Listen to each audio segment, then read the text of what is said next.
I joined IIIT-Bangalore in last December. It's been 10 months. So again, formally introducing myself. I'm an assistant professor here. Here, my research interests are in the domain of medical image analysis, computer vision, and of course, and also applying multimodal data for solving the problems in medical domain. And today I'm going to talk about this topic, multimodal AI, so as to unlock the full potential of healthcare data and get insights from the data. So before we will proceed for the topic multimodal AI, so I just wanted to give a brief of AI, that is artificial intelligence, right? So basically AI is the technique where we want to build models that can mimic human intelligence in tasks, for example, reasoning, classification, all those different kinds of tasks, right? Language understanding, everything. So these are the basically some branches of AI, very important ones. And it doesn't mean that these are the only branches of AI that are of interest to us nowadays, but I have just given these names of these branches because these are mostly used in our medical domain nowadays. And I think as engineers here at IIIT-Bangalore, all of us already know about these branches, what do they do, right? So, but basically, as you can see, but I think this expert system is something which all of you are maybe looking not most familiar with. So these are some early systems where they are basically rule-based systems. So based on some rules, some conditions, so they used to give some information or some output, right? So they, again, all these entire artificial intelligence is about mimicking the human behavior or human perception ability or human intelligence. So when when we are talking about AI, artificial intelligence, so all of us know already what exactly AI is and how AI is in transforming your different applications. What are different applications, and then how it is transforming the global market. So this is a scenario. Again, it's the global AI market, and as you can see, this consists of different applications of AI as such. And as you can see, in 2024, the market has, according to this report, it has a value of 214.6 billion USD, whereas in 2030, after just 6 years, it is being actually assumed that there will be a surge of around 35.7% in the market, leading to around 1,339.1 billion USD. This is again from the market wise, because we are students here mostly are interested in what is the job job interest, or all these that we are doing here, what are the projects, that what will this give us later in our career, right? So again, that's why I kept this slide. So basically, yeah, so AI globally, the market is very, basically already it has this particular market value, and then within this 6 years, as you can see, this surge is very significant.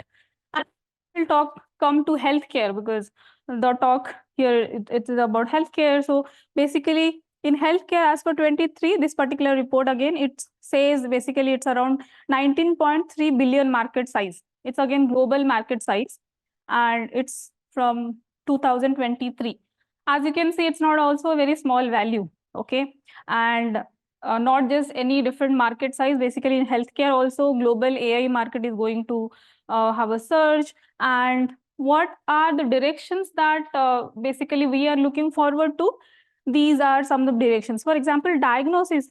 You may say that diagnosis is already happening. Some machines are already being in use now, and then diagnosis is already happening. However, how to perform, like how to do enhanced diagnosis, how to this particular direction, right? Personalized treatment. Everywhere it's personalized now, right? So imagine before 5 years, your chatbots in your applications, right? Your, be it Flipkart, be it Amazon. So whatever issue you used to have, right? So there used to be rule-based system. So whatever issue, so there were some specific set of queries, and accordingly it used to actually match your query into those sets, and then accordingly that typical answer it used to give. And then every time you would actually fall into the loop, right? However, nowadays, lots of things have changed, and then you guys can actually experience better service, right?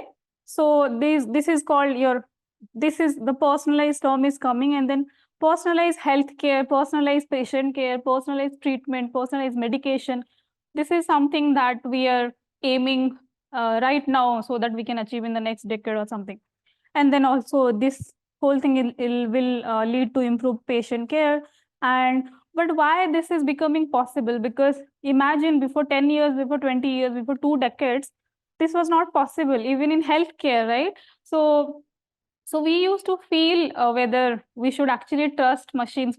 Should we use give data so that these machines can be trained, right? That was a questionable discussion before 2 decades. But nowadays, already I think mostly the doctors and we as researchers are actually looking forward, and then we are looking forward to designing systems and train them using some data so that it can do better, right?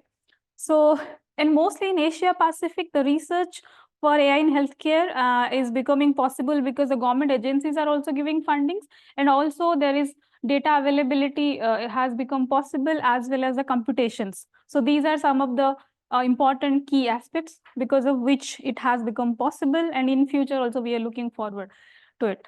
And yeah, now comes multimodal AI. So basically, again, I would say, so multimodality was already there in healthcare, even from the beginning, right? So consider a situation of small example. So in 2019, remember COVID, right? It was very popular.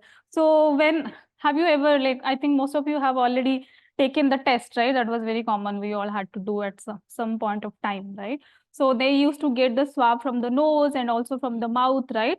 And so basically basically multimodal data they used to get, and then that analysis used to happen. For example, a very simple case of malaria. What happens? So you used to give the blood, and then the pathologist, they used to test the blood, and then they used to perform some analysis and then find out whether that anomaly is present or not. Along with that, also the doctor used to ask questions, right? Do you feel cold, or are you feeling some all these dizziness and everything? So accordingly they used to actually do analysis, but all those things are manual, right? They used to happen before 2 decades, imagine. So multimodality is always there in healthcare. Otherwise, with unimodal information, it is very difficult to actually come up with a diagnosis result, right?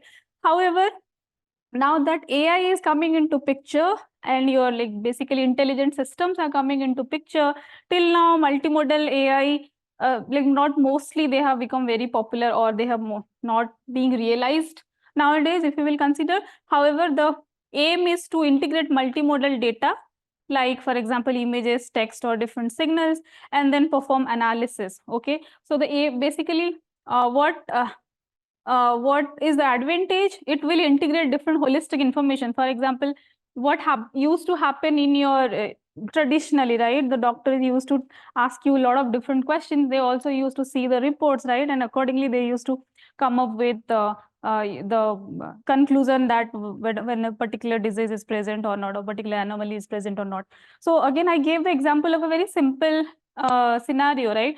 So consider your like life-threatening diseases or some cancer or anything. So basically, you basically whenever you go to a doctor with some symptoms, they just do not give you answer right away, right? So they will ask you to perform MRI, perform ultrasound, all those different kinds of tests, and then they used to build together all the data and then manually, right? So now that AI is coming into picture, so we are trying to see how we can actually manage to automate this task of multimodality, how the system will take this data and then it can enhance your medical diagnostics and decision making.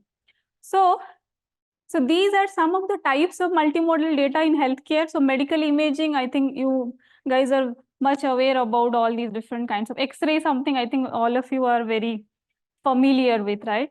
And there are MRI, CT scan, different data. So what happens? These different modalities, they provide different kind of information. For example, your PET data or SPEC data, they provide information about your internal tissue. Okay, however, the resolution is not good. Whereas your MRI, they have basically high resolution data, they provide some extra information. So when we are talking about using different modalities of data, we can also think about using different imaging modalities. as a whole and then performing diagnosis, right?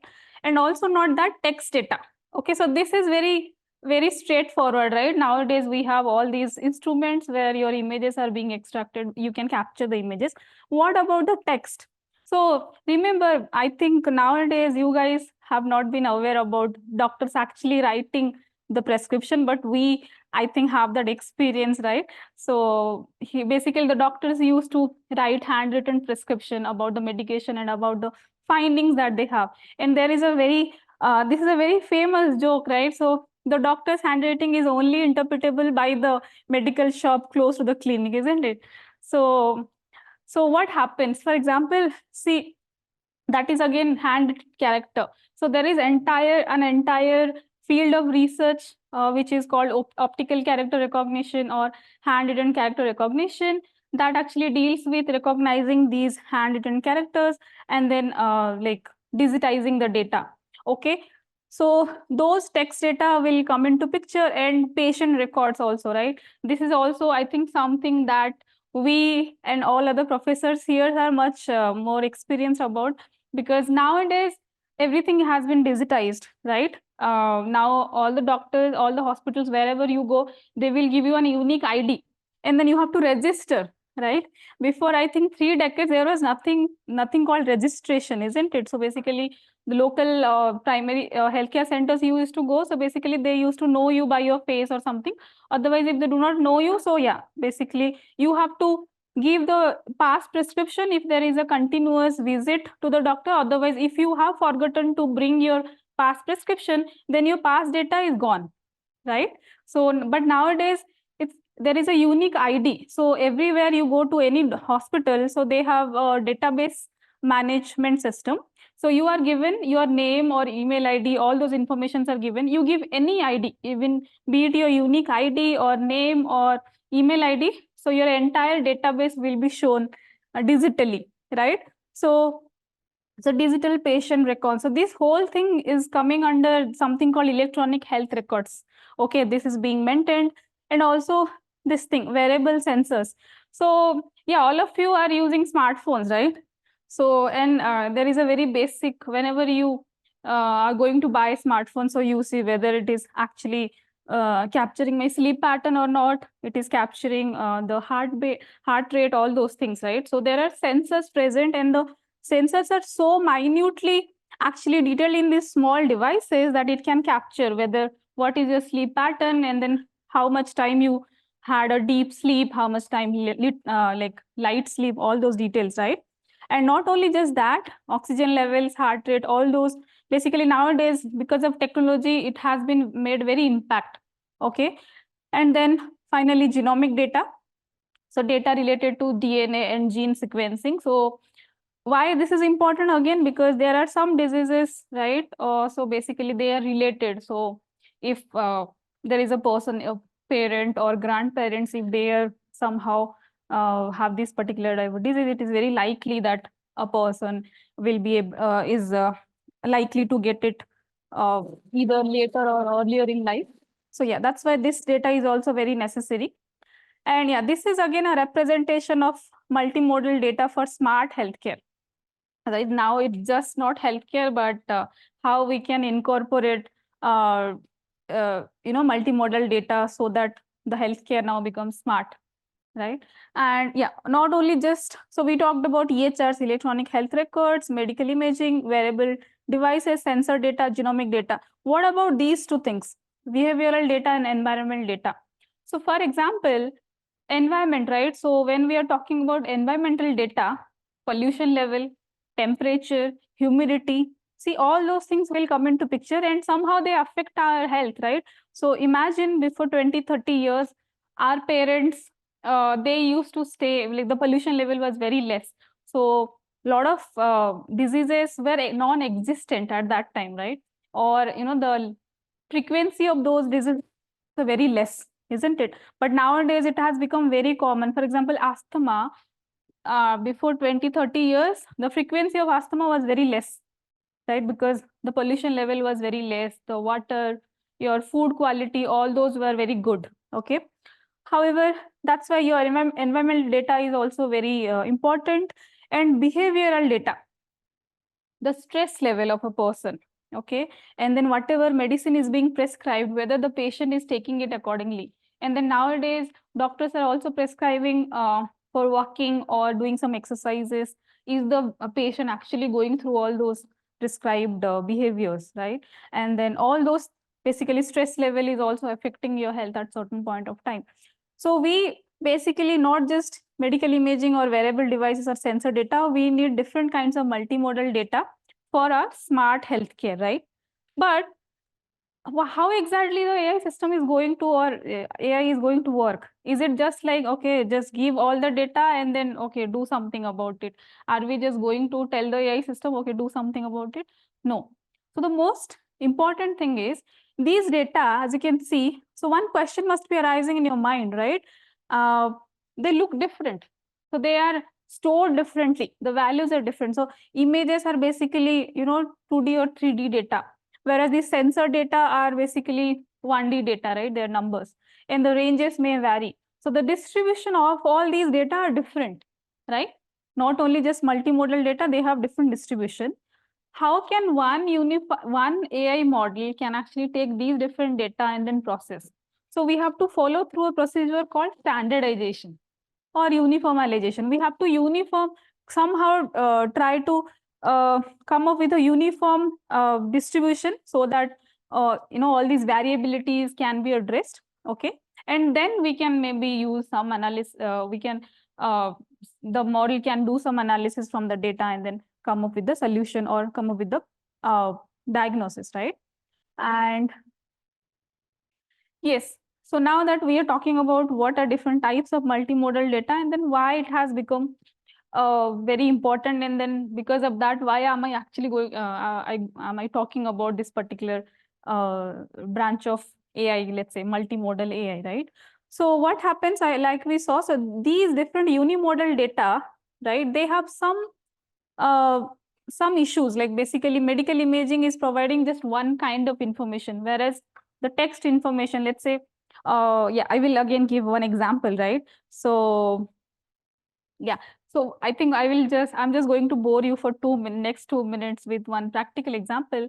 So before 4 to 5 years, my father was diagnosed with some neurological disorder. Okay, so he used to have knee pains. So that prolonged for a month or something. And then, like what we typically do, so we talk with our friends and relatives, and then they will suggest her to go to some XYZ doctors, right? So we traveled across the state, and we went to some 3, 4 doctors, and then so the doctors used to think it's a pain in the joint, so they used to give painkillers. Okay, so that was not helping. That is not a permanent solution. For some time, it used to help, but then when the pain did not go or it persisted, so we went to a neurologist actually. So we went to the hospital, and he's a very famous doctor in the Apollo Hospital in Bhubaneswar. So he actually gave us a time only 1 minute. Okay, so he had like hundreds of patients waiting, and then we were one of them, and then we went through, we had all the previous prescriptions. Okay, and then we wanted to show him, so just within 1 minute he asked what is happening since how many days, and then okay, and then he wrote some medications, and then he asked come up with MRI next week.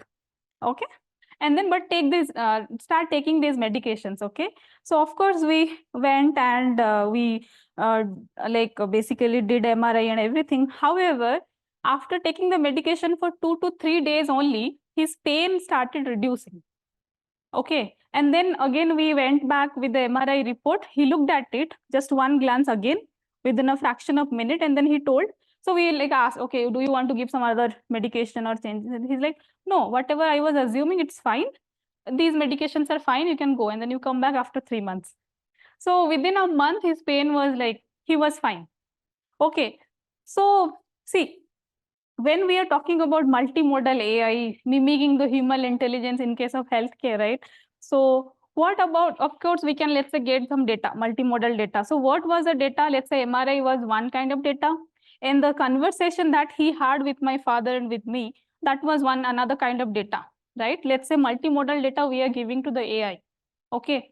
What about the experience of the doctor that he is having for the last 20 years?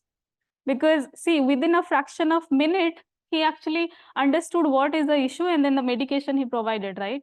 So right. So a lot of basically there is something called conceptualization and another thing, something is called realization. There is a big gap between these two. However, we can start with it. We can start with starting to at least. So I think the conceptualization of behind multimodal AI is already done. Now we are going towards realizing it, right? So yeah. So now that we are talking about this multimodal data, so these are the challenges in using unimodal data. Okay, and not just that, basically when you are using unimodal data, somehow of course the accuracy will be limited and then it will not give you the comprehensive view of the patient. Okay, and sometimes a history also matters. A small thing, small minor incident which has happened before 10 or 5 years, that may affect where you are getting some problem, some issue right now after 5 years, right? So unless and until you give that information to the healthcare professional, and then unless and until that healthcare professional somehow relates and finds out, okay, that is the reason behind this issue.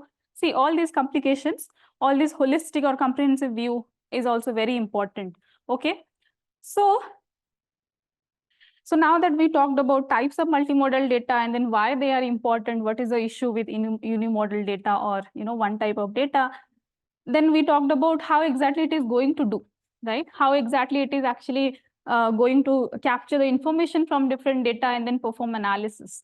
So there are different techniques.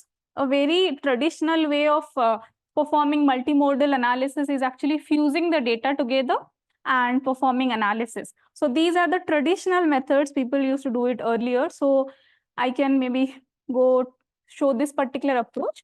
So this is initially early fusion. Early fusion is basically you have the data from the input data. You perform fuse them together initially, or extract some features initially and then fuse them together, perform some analysis, and then come up with a diagnosis or prognosis, right? And then there is something called intermediate fusion. So this again, this particular approach is from this particular review paper in 2024. So what is happening here, as you can see, there are different modality data, and then there are different feature extraction models for different data. And then somehow, after your analysis, after your prediction is done, the loss is being like basically back propagated through the entire framework, and it is learning. So this is a kind of intermediate fusion technique. And then finally, late fusion. Late fusion is the simplest one. So you got the data, you have your different machine learning models, you perform analysis, perform prediction, and at the output, at the basically your prediction level, you do some aggregation to find the final output, right? So again, the basic aggregation techniques are average or taking the maximum prediction out of both of the two. All those techniques are there. Very simplistic technique. So apart from that, these are the some ways how we can actually merge these multimodal data. One is feature selection. So basically, this is a method where, because already when you are giving the multimodal AI model different data, so you are basically giving them bunch of information, right? So for a particular action, for a particular application, for a particular disease, it may not need entire information. It may need some selected features, right? So this feature selection method actually selects some important features, key features out of your entire multimodal data that you are giving, and then accordingly performs analysis. This rule-based system is also again pretty straightforward. It performs fusion based on some rules. Okay, and machine learning technique, I think we are already aware. So it actually goes through the statistical analysis, and then accordingly it fuses the information accordingly from the statistical analysis of the input features that we give. Deep learning technique itself, be it neural networks, so basically itself is a multimodal fusion technique that we can think, because different layers are there and already different kinds of features are extracted from the hierarchy of layers. And then finally, even we have techniques like, let's say, ResNet. There is residual connection from one level of feature to the next level, and then we are doing fusion in such way. NLP techniques nowadays, basically what happens, whatever text information you have, it is somehow extracting the text representation or encodings of the text data, and then now they are being actually used with the visual encoders to there is something called vision language models, right? We had large language models, now we have something called vision language models, so we can actually simultaneously use text data and vision data to perform analysis. Okay, so this is again a generic framework that works for different kinds of applications of healthcare, as you can see. Of course, I think this is something we have already discussed, right? So again, this data acquisition technique, it involves different kinds of systems, different I can say, smart systems, so to acquire different kinds of data. And then this is the most important thing I was talking about, right? You just do not give this raw data to the model so that it will actually find some insights from the data. We have to perform some integration or harmonization or standardization so that we can actually get some insights.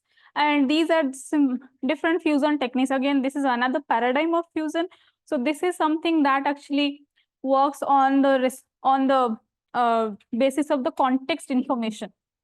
And this multi-level fusion, this is I can give example of deep learning, deep neural networks itself. So basically there are different layers, and then these layers extract different levels of information, and then fusion happens.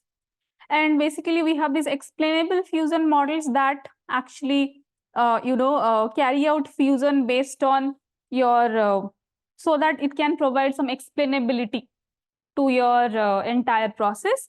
And then these, as you can see, the uncertainty modeling, it helps in the decision process by performing modeling based on the probabilities distribution. And then privacy preserving fusion mostly deals with data privacy, ethical considerations, all those techniques. And then finally, of course, when we are designing any multimodal AI system or any AI system in general, we have to perform validation and evaluation and then testing. Okay, and basically this is something which is very important nowadays, because when we are dealing with real-time data, so it's not necessary that for a particular disease or for a particular diagnosis till 2024 this is the data that's what we need. So new complications will come into picture in future, new kind of data will come into picture, new kind of devices will come into picture, because as you can see, both technology and research, everything is moving in a parallel fashion, right? Everything is going towards invention. So yeah, so basically the whole system that we are designing, it should have the option for adaptability or continuous learning. Okay, and yeah, so this is again the overview general framework that I was talking about. And now some research applications I have given. Again, I have not given a lot of different applications, but this is something which is very rapidly being used. It has become very famous since last 2-3 years in terms of research in multimodal AI models. So basically, when we are talking about how the doctors write, right, the handwriting. So when the handwriting is in nowadays, basically, like I think when any standard hospital you go, everything is now database driven, right? There is a database, everything is digitalized, so people are like not now not using pen and paper. So there is a database. So but now that we have here, can we use, so what exactly is happening in traditional way? So there is some report, right? For example, this is a chest x-ray, and this example is radiology.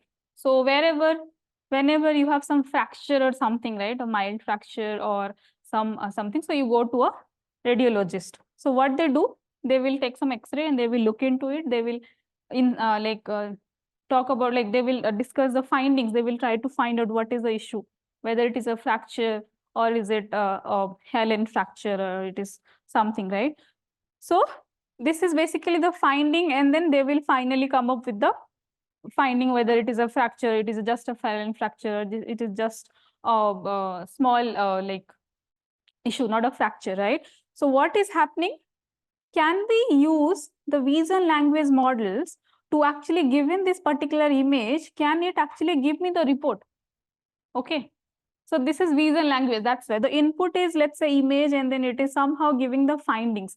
And this particular article says this particular vision language model, it not only gives the report, but also it helps, given that particular chest X-ray radiology image, it actually also works like a chatbot. You can ask questions and then it can, according to whatever finding it is like getting from the image, it can give the answers.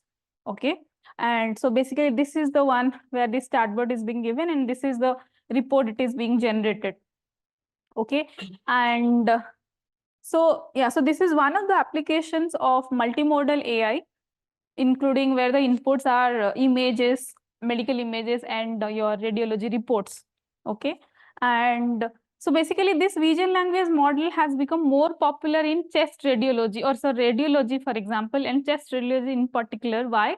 Because the availability of data, so basically the chest X-ray data and its corresponding report, so the availability of data is much more high in reality. That's why this particular problem has, like people have already worked on this particular problem a lot in the past 4 to 5 years. Another application, medical imaging in diagnostics. So this is again one research paper in 2024 itself. So basically this from this image, it diagnosed into cervical cancer. It basically tries to classify into 4 different classes. First one is normal. These two are 2 different lesion types, and this one, last one, is a cancer. So as you can see here, not just one image, but it gives 3 different variations of images along with the segmentation mask. And then this is a visual encoder, I can say. There is a simple, like a popular CNN has been used. And these are the text data. It also has some age. So basically this text data is maybe influencing the probability of cancer. So the text features are actually coming from being encoded from here, and then both are combined, and then there is this cross-modal feature fusion model where your classification or diagnosis is being performed here. So this is one application. So this is one, the multimodal AI for personalized medicine. If you remember, yes, Prof. Yes. Are these models any different from the image captioning models that came up in the 2014 around Karpati and others, right? So, is there anything specific that is done for medical imaging, or is it the same image captioning models that are basically retrained for medical data? Yes, so basically people started with using image captioning models and then tried to fine tune them. But here because this pair, basically I was telling radiology and along chest radiology along with the report, this is very available. So people have actually not only just use the captioning models nowadays, they have used these vision language models now. And these vision language models are mostly based on your vision language bots, like transformer models nowadays, not just simple captioning models. But to start with, people started using the captioning models because domain knowledge is something that is very important here. So that's why. No, any like image encoder can work here. Thank you. So this is again, if you remember when we talked about global AI in healthcare, so this is something, personalized medicine is something that we discussed about, right? So this particular paper, this is again little 2009 little old paper, but what they have done, these are the pathology images and some additional data. So these data are basically genomic data. This is a copy number variation, is also, it gives some information about the DNA or gene structure, and DNA methylation feature and expression data. So again, this one is a pathology data. So there is basically some features are extracted and these 2 features are actually used as it is. And there is something called long rank test, and some features are actually, this is for feature selection. Some important features are selected from the entire multimodal data that is being provided. And after this test rank, these are given to the feature selection model that is actually finding the selected features. And this is how the survival analysis is happening. However, after the survival analysis, it goes through another module where basically it finds out your data for early stage cancer prognosis. So prognosis is basically how the patient is like affecting. So basically how the body is getting affected by the medication, right? So the flow. And this is again one research paper that I got. So I thought I would put it here. And yeah, this is again very interesting. Robotic surgery, multimodal AI. So of course, these are applications of AI, but multimodal AI is coming into picture. Why? Because nowadays robotic surgery is becoming popular, but I think it has not yet been realized in practice. However, the research is towards designing robotic systems that can perform minimally invasive surgeries, right? And what is the benefit of these procedures? The healing time is less, the chance of failure is less, and the procedure is minimally invasive. Okay, so these are some of the applications. And what happens, this paper again, they talk about actually designing a modeling. It's not just some like it's not just some diagnosis or something. So as you can see, different devices are present here. They capture different kinds of data. For example, these are the 3D joints from the doctors or the like professionals who are carrying out the operation. There are this electromyogram that actually captures some electrical signals of the body. And we have IMU. IMU is basically your this one is actually inertial momentum unit. Okay, somehow all those features are actually getting extracted, and the data being collected, they are analyzed using such unit to get a model out of it. So what is the idea behind this? So basically to create such models, so basically given these input scenario, this is how the model output is, so that later on different robotic surgery systems that are being designed, they can actually take this as a input to learn. Okay, so that's how these models are actually created. And then yes, telemedicine, the next important and most interesting aspect, and I think EHRC is very like very actively working on this area. So as you can see here also, because whenever we are conversing, right, and this is very important for remote areas where there is no practical, no medical services available, and the hospitals are generally far away from the villages, right? And this is mostly beneficial from primary healthcare. So nowadays, if these kind of systems are enabled, so mostly people will prefer them to be so that they can be actually put as an app in their smartphones, right? So the data are basically audio, video, right? And they can also, if it is some skin related issue, right, for example some skin lesion or something, so they can take a picture and then they can send it. So basically there is a server that captures these particular features or these particular data that is coming, and the primary healthcare actually goes to the data. And then now basically the research is towards how to make it real time. Okay, so that people will get benefit out of it. Now this is towards that direction. This is AI based virtual assistant. So this medical bot is our very own designed by Multimodal Perception Lab at IIIT-B. So as you can see, basically this is a VR enabled experience, a virtual reality enabled experience, and it is a multilingual agent. Okay, it can talk with your desired languages, and then it can understand whatever language you are telling. So that particular field is called natural language understanding, NLU, and automated speech recognition, text to speech synthesis. So you can actually provide, you can just talk to this particular agent, or you can provide some text input from your side, or okay, so all those data it can take, and then it can analyze, and somehow it can give you the answer that you are looking for. So towards, again, so basically this is again very important, and towards this is mostly more beneficial in case of mental health, because what happens generally, people are not very comfortable with actually going and then seeing a doctor, right? So now, till now, it is a taboo, right?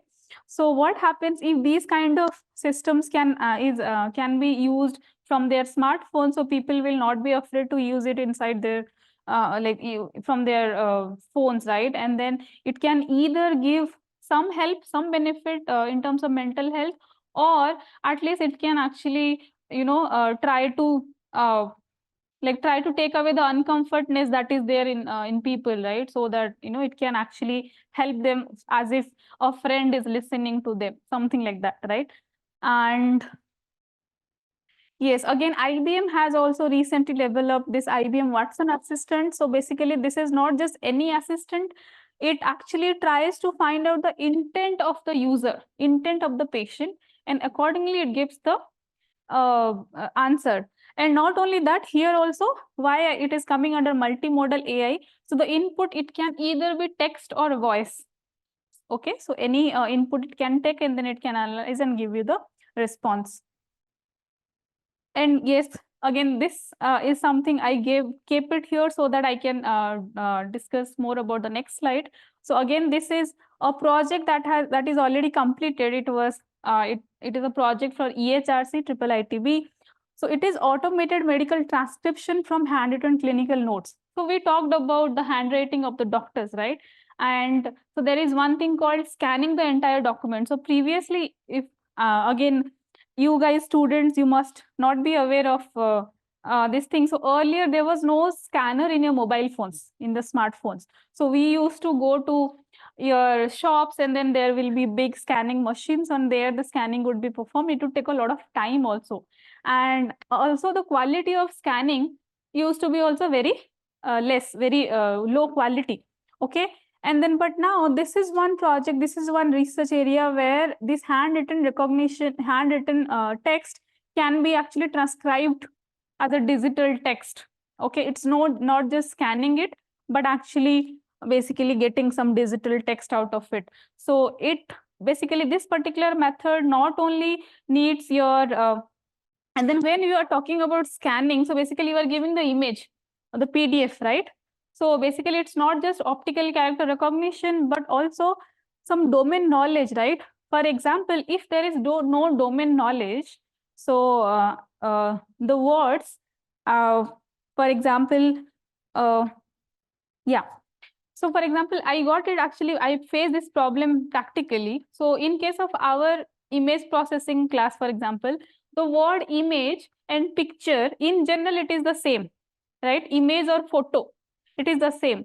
But from image processing point of view, I don't want to teach my students that you can process a photo and then get some features out of it, right? I want to term this as image, right? So there the domain knowledge comes into picture. And in medical domain, it's very important. The domain knowledge is very important. So not only just optical character recognition, we also need some domain knowledge to actually come up with good solutions in this particular method. And then this is a project that is a part of EHRC recently. I am the PI for this particular project. So this is not just any image to report generation. As you can see, though the name is the same, automated report generation, and also basically there is some image and some visual feature extractor or visual encoder where you are getting some features, and there are already some annotations, and there is a pre-trained LLM that can get the text. However, this part is, I think you can consider this part to be the same as your any typical text to report generation or medical image to medical report generation. However, this part is some attention mechanism that can actually perform cross-modal alignment between the image as the output report, so that it can find out the minute relationship between the medical terms and the image reason. It's not just simple report generation from the image, but it is more towards replicating the behavior of a radiologist, I can say. Okay, because they just simply do not write any general findings. So depending upon some reason, specific, minute detail. Their findings are something like that. So how can we actually incorporate attention mechanism to perform this cross-modal alignment? So we have just started with this project. So you guys, whoever is interested to do PE next semester or 20 credit just research project, are welcome to work with me on this particular project. So yeah, now that we talked about all these things about multimodal AI, some research that is happening currently. So what are the challenges? If there are no challenges, then we would simply be having a lot of these systems already publicly available. So the first challenge itself is in the data, that is multimodal data. So imagine in healthcare, it is difficult to get unimodal data nowadays. It's very difficult. So imagine about multimodal data. So for one patient, for one disease, different kinds of data, getting them like at one time, and that too having that synchronous information availability is very difficult. And not only that, after the, let's say the data is already there. So there is no global standardization procedure till now that can help with the process of, there is something called harmonization we talked about, right? So that kind of global standardization procedure is not yet available. And also, of course, there is privacy and ethics concerns. Till now, even if healthcare professionals are ready to, work with AI, but basically your patients, right? So they are not yet very the trust is still basically it's not 100%. So your privacy and ethical concerns are coming into picture. So model interpretability. For example, let's say there is a system, there is a AI system. That system is giving the result. Okay, so basically based on your data, based on your results or reports, this is basically it gives the output. Okay, this is a true positive. That particular disease is there. So if a system is telling, a bot is coming and then telling, so people will not be very happy about it. They will rather imagine, like they will rather expect a medical professional coming to them and then talking about this, because all these emotional quotients are also involved. Let's say you are your relative is somewhere in a hospital, right? All these practical considerations will come into picture. So okay, so people do not have trust. For example, if they ask, how are you sure that like this person is diagnosed, can you give some interpretability? If the healthcare professional is itself, they themselves do not know much about the interpretability, much about the AI system itself. So which is currently the scenario, right? So not only just designing the systems, developing these AI systems, but also making healthcare professionals aware about the technology. That is also very important, right? And lastly, explainability and transparency, isn't it? So these are some challenges, and at least we look forward that somehow today or tomorrow we will try to solve these issues, these challenges, and then we are actually looking forward to more multimodal models and better models in future that will help healthcare in across the globe. So yeah, these are some of the futures of multimodal AI in healthcare in terms of research. So I think we have already discussed about these, but precision medicine or personalized care and telemedicine, all these are very important. We have already talked about this. What about this thing? Healthcare administration. And then is it important? Because see, when we are talking about nowadays, what is happening here, everything is digitized, right? For example, uh, basically there is a hospital or new management is coming, and they are very keen to work with AI. So what they do, not just, let's say from the last 10 years, they are making everything digitized, right? They are creating the database. But before that, everything is manually written. It is in the register. So they come and then they tell, okay, like try to convert everything digitally. You can use OCR, you can use this automated transcription generation, and then keep everything, right? So everything is there for one. So all these histories, right? All, let's say, for example, if it is oncology or if it is all these like life-threatening diseases, so there is a history to it. It just doesn't get there are multiple visits of the patient to the doctor, to the hospital, right? So those kind of history if manually a person has to, even with very high expertise, very high domain knowledge, if they have to go through and then find out a pattern out of it, which medication works for which medical condition, right? That is very difficult. That may take a year or something to come up with a pattern. However, we can use AI because, of course, now storage is not an issue. But can we use AI to come up with a pattern? So if everything goes well, if the training is done properly, if the domain knowledge is already, given to the AI system, it can probably do the task of like the task which manually it will take 1 year, it will do it probably within a minute or something, right? So that also helps in precision medicine, okay, or drug discovery. So, however, yeah, I should not have clicked it on right now. So basically, these are the techniques, right? So basically, the future of multimodal AI in healthcare. But however, I have one liner. Again, this is my personal line. So the future is multimodal AI healthcare. That's what I would like to say. It's not just how AI, multimodal AI is going to help in healthcare, but this is the future. And some concluding remarks. So yeah, again, these concluding remarks are not from any paper or anything. These are again some personal discussions, or actually I got it from some articles only, because we started with AI. So let's go with AI. And again, I would like to tell one instance. So last month I went to IIT-Bangalore to give a talk about AI in healthcare. So I was not expecting the professors would have this question, but this discussion was with me, was there in the last slide only as a concluding remark. But within 5 minutes of the talk, I got a question: is AI going to replace us? This one question I got.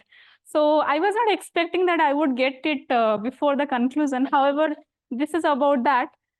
So in 2018, this Harvard Business Review, they published an article saying AI will change radiology, but it will not replace radiologists. So again, these remarks are from the radiology point of view, but we can think about our entire healthcare domain.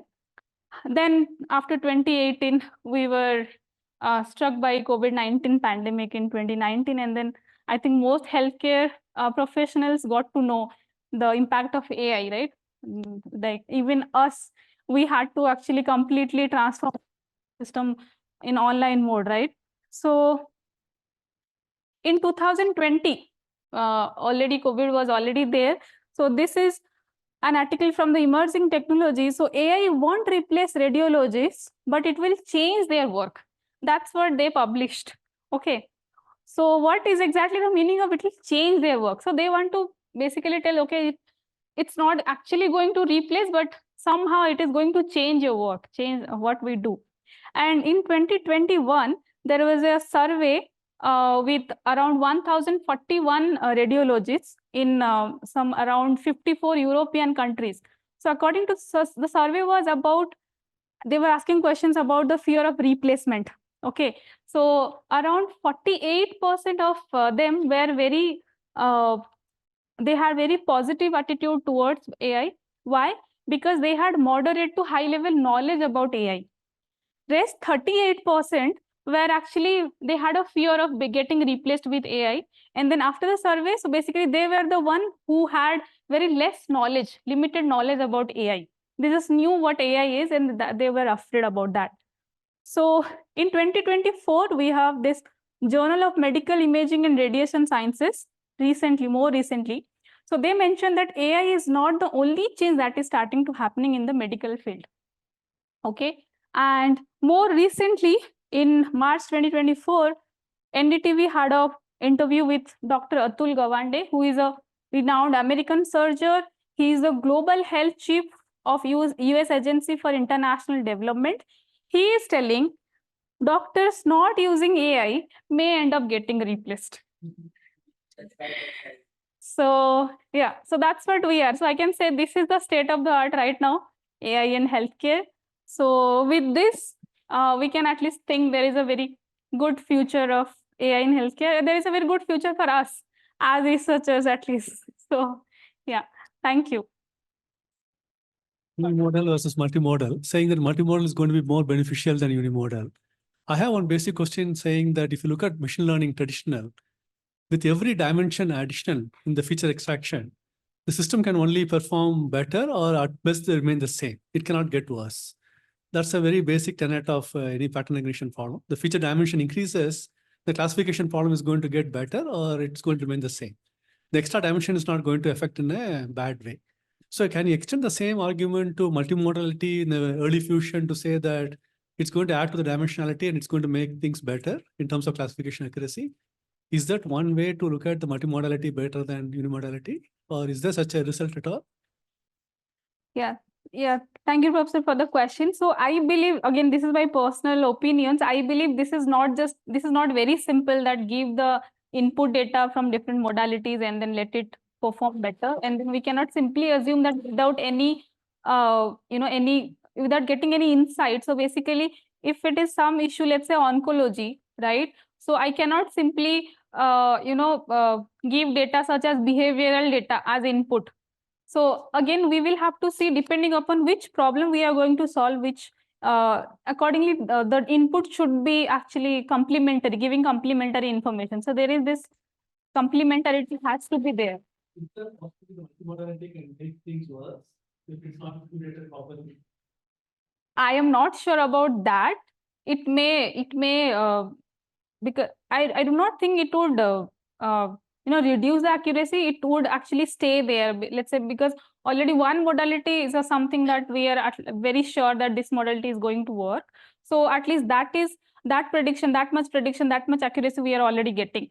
If we are having getting information, complementary information, then it will give us better accuracy, better prediction, better diagnosis. If not, it will at least stay there. That's what my point is.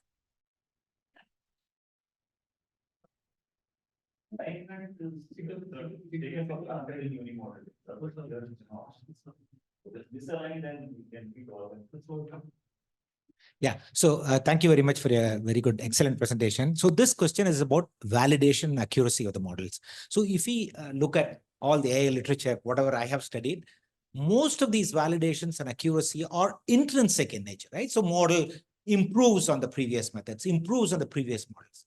But in the case of healthcare, have you come across any validation mechanism in which they have done some controlled experiments, right? So you have an AI model, you get some recommendation, you don't show AI model, ask the doctors to evaluate, you have some decision. Is there any significant difference between these two? And that's the way in which, especially in medicine, I mean, we are playing at, the health of the individuals. So the accuracy of the AI model should be based upon what the doctors think that it should be and what the AI model thinks it should be. And is there any significant difference between these two? So have you come across any literature along these lines? Yeah, thank you, Professor, for the question. So I haven't come across any literature because I have seen the other way around. So they have mentioned that we have actually verified this with the doctors, and then also we got some similar results. But yes. AI, then human. Yes. Then whether there is any significant difference. Yes, but I believe in reality that would be the case, but people are more worried about publishing their research in some journals. So, yeah, so. My name is Rohan. So my question is about one thing is, as I said about the multimodal and unimodal system. So how does that AI system can differentiate between the comorbidity conditions? Because if we take malaria or dengue and other conditions, some of the symptoms have similar symptoms and signs also. So how we can develop that? What kind of accuracy does it has? And second question is about the personalized medicine with respect to genomics. So how accurate it can be, because there are multiple genes and multiple phenotypical aspect which has as effect on a person's behavior and has its effect from since their history. So how that AI can be predicted, means how it can be developed. Thank you, Roman, for the question. So yeah, to your first question, so the unimodal systems, right? So yeah, of course, because if you remember in COVID itself, we had the practical example. So initially for the first 1 month, we thought it's general flu, right? like we means like the doctors, the experts thought it's general flu. So unless and until the data, basically when we are designing that AI system, it needs lots of data. So unless and until that like some standard amount of data is given so that it actually learns the difference in distribution, I believe that kind of confusing remarks will be there. But again, I think, see, when practically also these kind of questions when I get, I give the example of very own COVID-19 only. So initially we thought it's general flu, and then right, and then later on when the cases got increased and then we saw the difference. So that means data is given, more data is given, and then the distribution was actually shown, the difference was shown. And it may not be the distribution from the input, but what is a symptom, how it is affecting, because you know, people dying from flu was something which is very basically it is very uncommon, right? So yeah, that is something I think the same applies to our AI models also. And about the next question, when you were talking about genomics, so of course because see what happens, it will be beneficial where there is some implication, right, of genomic data. For these chronic diseases, of course, for some diseases, these genomic data are very like, you know, there is some dependency. However, for example, like I was telling, behavioral data or your environment data, when it is coming into picture, because nowadays, whatever food we are consuming, you know, the degradation quality has increased. The food, be it the water, right, be it our lifestyle, everything. So again, wherever it is applicable, I think we should use the best out of the data. So unlocking the full potential of the data that we have, the multimodal data that we have. Yeah, that is something that I would like to say. Multimodal AI. So are we more prone to security attack compared to the since we are considering different kinds of data, right, from what we have students, especially in healthcare, are they more prone to security attacks as machine? I think so, because when different data are available, so there is a more chance to, you know, let's say misinformation or these attacks, because the more data we have, the more responsible we have to become in terms of managing. There is some this privacy concern, there is this ethical concern. So yeah, I think that is a yes. Yeah, thank you so much. Let's thank Professor Sushree again.